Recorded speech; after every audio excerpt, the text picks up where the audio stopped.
నమస్కారం.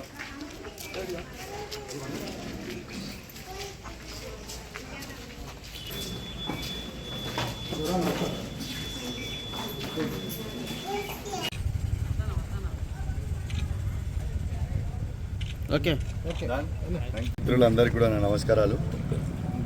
ఇవాళ మేము కుటుంబం అందరం కలిసిపోయి ఇవాళ ఓటేయడం జరిగింది. 100% కరీంనగర్ పార్లమెంట్లో బీఆర్ఎస్ పార్టీ జెండా ఎగిరేబోతా ఉన్నామని చెప్పి సందర్భంగా తెలియజేస్తా ఉన్నాను.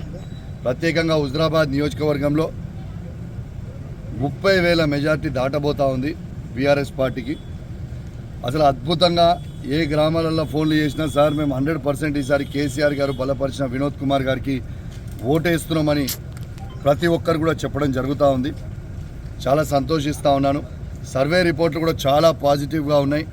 కరీంనగర్తో పాటు యావత్ తెలంగాణలో ఈసారి 14 నుంచి 15 సీట్లు బీఆర్ఎస్ పార్టీ గెలవబోతుందని చెప్పి కూడా ఈ సందర్భంగా తెలియజేస్తూ, మరియు ఇంకా ఓటైన వాళ్ళు ఎవరైనా ఉంటే దయచేసి బయటికి వచ్చి అందరు కూడా వాళ్ళ ఓటు ఉపయోగించుకోవాలని విజ్ఞప్తి చేస్తూ, ఖచ్చితంగా బీఆర్ఎస్ పార్టీ జెండా మాత్రం కరీంనగర్ పార్లమెంట్లో ఎగరబోతా ఉందని చెప్పి సందర్భంగా తెలియజేస్తాను. Thank you very much.